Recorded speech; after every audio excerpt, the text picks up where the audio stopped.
جانشین امیر اہل سنت، تو صدا رہے سلامت، تو صدا رہے سلامت، تجھ پر ہو رب کی رحمت۔ الحمدللہ رب العالمین والصلاة والسلام على سید الانبیاء والمرسلین، اما بعد فاعوذ باللہ من الشیطان الرجیم، بسم اللہ الرحمن الرحیم۔ الصلاة والسلام علیک یا رسول اللہ وعلی آلک واصحابک یا حبیب اللہ،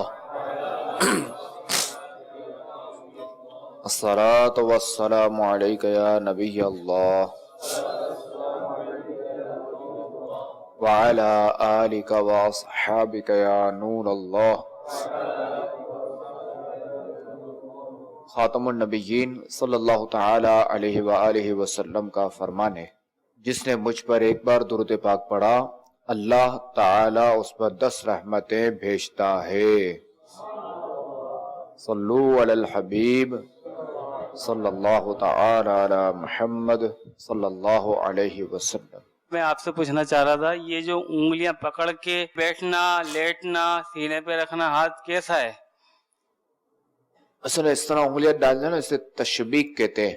جی جی۔ اور نماز کے انتظار میں اس طرح جو نا تشبیک کرنا، یہ مکروہ تحریمی ہے جماعت کے انتظار میں۔ عام دنوں میں بلا وجہ جو نا مکروہ تنزیہی ہے، اگر ضرورت ہے تو کچھ بھی نہیں، ورنہ بلا وجہ مکروہ تنزیہی، اور جماعت کا انتظار ہو تو پھر مکروہ تحریمی۔ جزاک اللہ خیرہ۔ وَإِيَّاكُمْ۔ سوال ہے کہ نیکی کا شوق بڑھانے کے لیے کوئی وظیفہ عنایت فرما دیں۔ اس کے لیے سب سے بڑا وظیفہ مدنی مذاکرہ دیکھنا ہے۔ انشاءاللہ۔ جزاک اللہ خیرہ۔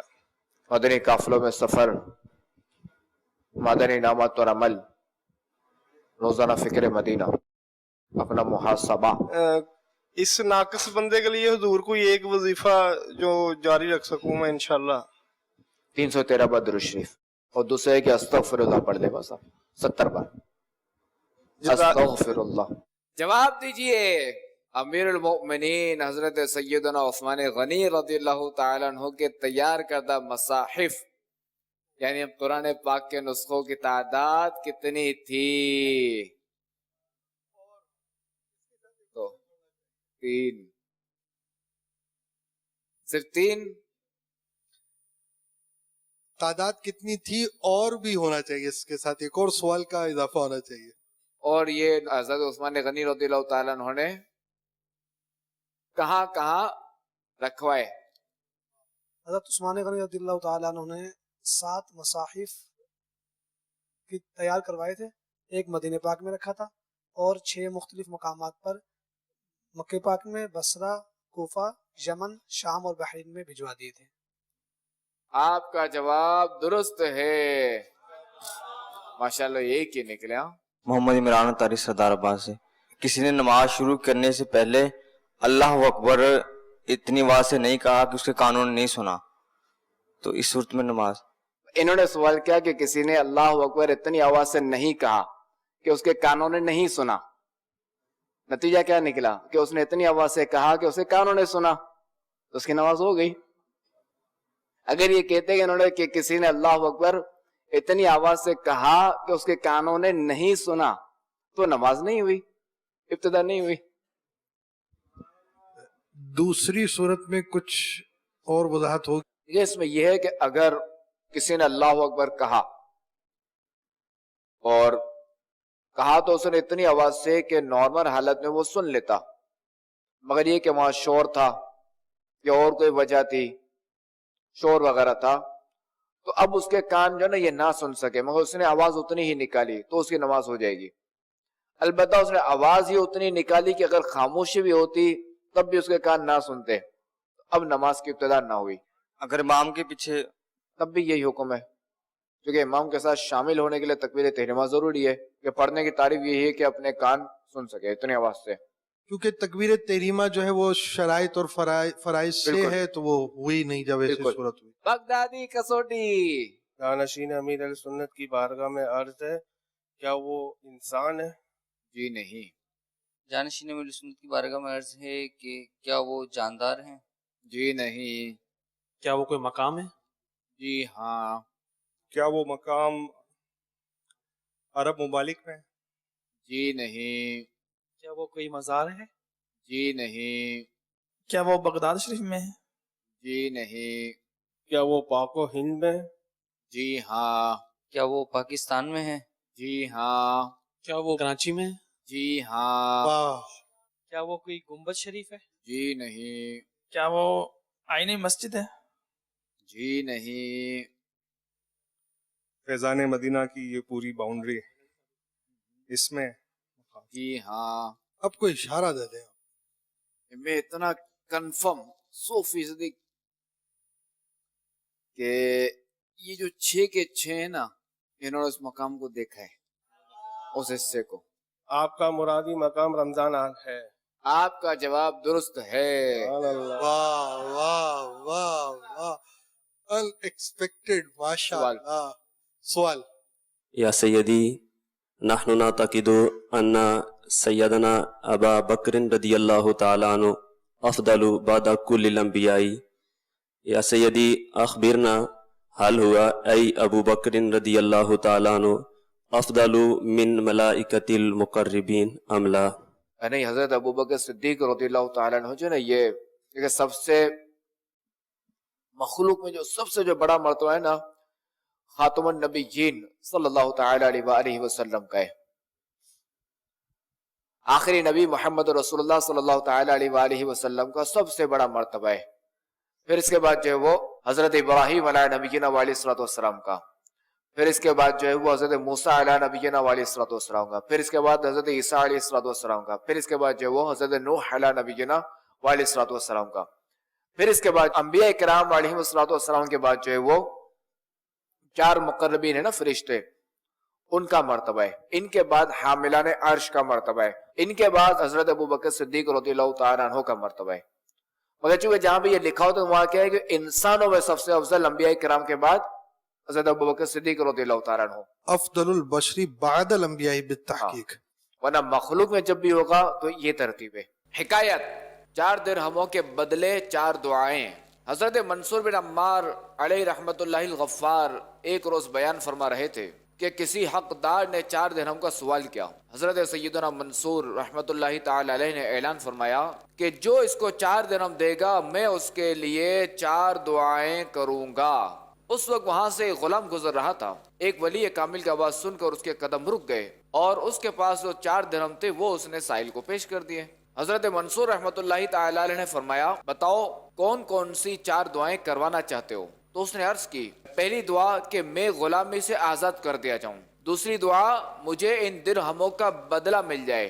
تیسری دعا مجھے اور میرے آقا کو توبہ نصیب ہو. اور چوتھی دعا یہ کہ میرے آقا کی اور آپ جناب کی اور تمام حاضرین کی بخشش ہو جائے.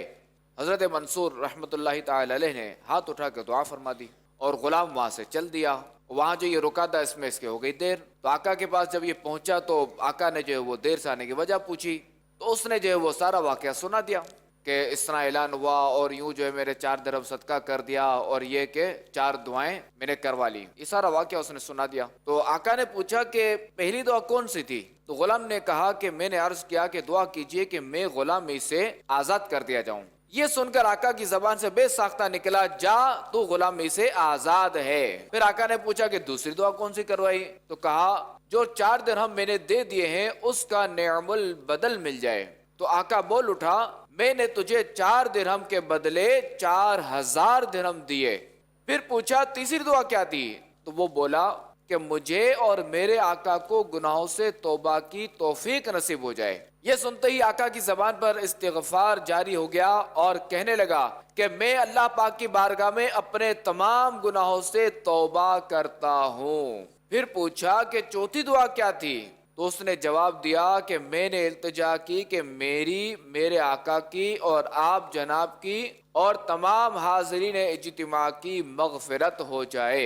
یہ سن کر آقا نے کہا کہ 3 باتیں جو میرے اختیار میں تھیں وہ میں نے کر لی ہیں. چوتھی بات کہ سب کی مغفرت ہو جائے یہ میرے اختیار سے باہر ہے. جب دن گزر گیا اور رات ہوئی تو اسی آقا نے خواب میں کسی کہنے والے کو سنا کہ جو تمہارے اختیار میں تھا وہ تم نے کر دیا، اور میں ارحم الراحمین ہوں، میں نے تمہیں تمہارے غلام منصور اور وہاں موجود تمام حاضرین کو بخش دیا۔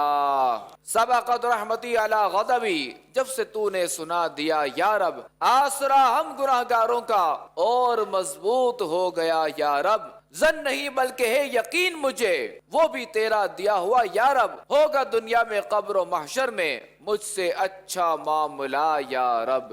صلو علی الحبیب صلی اللہ تعالی علی محمد صلی اللہ علیہ وسلم۔ رسول اللہ صلی اللہ تعالی علیہ وآلہ وسلم کا فرمان ہے، نماز ایمان کی دلیل ہے اور روزہ گناہوں سے ڈھال ہے، اور صدقہ خطاؤں کو یوں مٹا دیتا ہے جیسے پانی آگ کو۔ رحمت للعالمین صلی اللہ تعالی علیہ وآلہ وسلم کا فرمان ہے، ہر شخص بروز قیامت اپنے صدقے کے سائے میں ہوگا یہاں تک کہ لوگوں کے درمیان فیصلہ فرما دیا جائے۔ فرمان مصطفیٰ صلی اللہ تعالی علیہ وآلہ وسلم، صدقہ برائی کے 70 دروازے بند کرتا ہے۔ خاتم النبیین صلی اللہ تعالی علیہ وآلہ وسلم کا فرمان ہے، صبح سویرے صدقہ دیا کرو کیونکہ بلا صدقے سے آگے قدم نہیں بڑھاتی۔ میرے آقا علیہ الصلوۃ والسلام کا فرمان ہے، جو اللہ کی رضا کی خاطر صدقہ کرے تو وہ صدقہ اس کے اور آگ کے درمیان پردہ بن جاتا ہے۔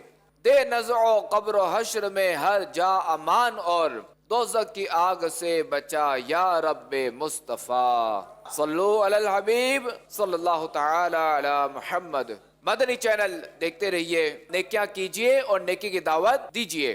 دعوت اسلامی کے ساتھ مل کر مسجد برو تحریک میں شامل ہو جائیے۔ صلو علی الحبیب صلی اللہ تعالی علی محمد صلی اللہ علیہ وسلم۔ حضور میرا سوال یہ ہے کہ نماز کا ٹائم ہو چکا ہے اور زیادہ بھوک لگی ہے، کھانا بھی تیار ہے، کیا اب وہ نماز پہلے پڑھے گا یا کھانا کھائے گا پہلے؟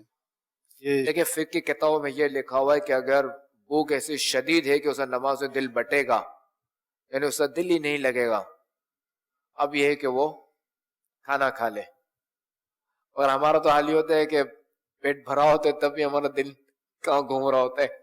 مدنی پھول، رسول اللہ صلی اللہ تعالی علیہ وآلہ وسلم نے ارشاد فرمایا، جو اللہ پاک کے لیے ایک مسجد بنائے گا اللہ پاک اس کے لیے جنت میں ایک گھر بنائے گا۔